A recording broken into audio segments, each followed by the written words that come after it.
E aí galera, beleza? No vídeo de hoje nós vamos comentar sobre a 8ª rodada do Ragnarok, que também vai ser um anime barra mangá que a gente vai trazer pro canal. Pra quem não sabe, eu tô falando de Shumatsu no Valkyrie, ou Record of Ragnarok, pra quem quiser chamar assim.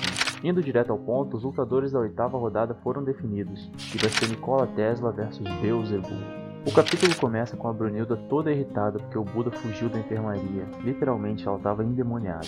A Gol muda de assunto e começa a falar que o Beelzebub é sempre calmo e que geralmente não demonstra emoções. A Brunilda responde que a derrota do Hades pro Qin Shi Huang é algo que os deuses não poderiam aceitar, afinal todos tinham certeza que o rei do submundo iria vencer sua batalha. Enquanto elas andam, a Brunilda se depara com a sala onde está o próximo lutador. O portão faz um reconhecimento visual da Brunilda e autoriza a entrada delas. Então o portão abre e a Gor, ou Ger, o nome dela é meio impronunciável, pergunta assustada de quem era a sala de espera. A Brunilda começa a saltitar de felicidade, dizendo que em toda a história da humanidade, ele é o único mago que existiu. Elas entram e a sala estava toda escura e tinham muitas pessoas no chão que estavam dormindo. A impronunciável até acha que elas estavam mortas. Ela pergunta que lugar era aquele e aparece um homem escrevendo várias equações num quadro gigante.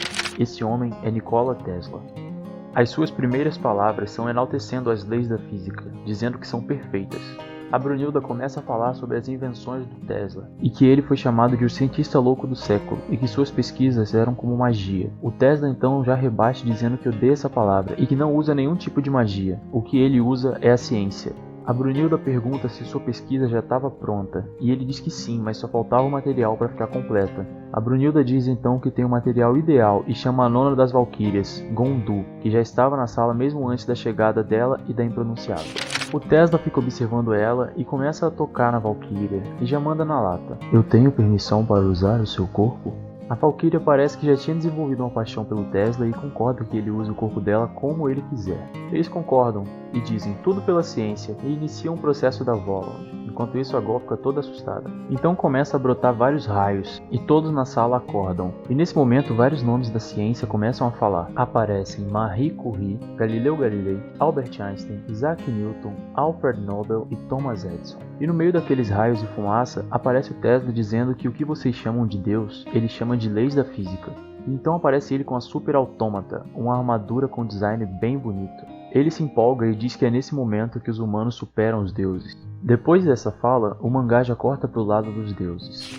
É mostrado o Hermes tocando um requiem. Ele parece que está dando tudo de si. Nesse momento, alguém bate palmas. Aparece então Beelzebub dizendo que é uma bela canção e pergunta se é uma homenagem a Hades. Nesse momento, Hermes diz que esse é o melhor que ele pode fazer por essas pessoas. Então é mostrado que ele tem feito isso para vários lutadores, como Zero, Hades, Hércules e até humanos, como Raiden. Enquanto Beelzebub observa, Hermes pergunta se ele pode ajudar, já que Beelzebub veio até o seu quarto. Beelzebub então responde: "Eu gostaria que falasse ao Zeus-sama que eu irei lutar." Ao mesmo tempo que a caveira que está em sua mão começa a se transformar em um cajado, aparentemente sendo essa sua arma divina. Essa luta tem tudo para ser épica, assim como foram as lutas recentes no mangá. A humanidade está liderando o Ragnarok por 4-3 e os deuses vão fazer de tudo para poder empatar. Vai ser interessante ver o Tesla utilizando equipamentos e provavelmente eletricidade para poder lutar.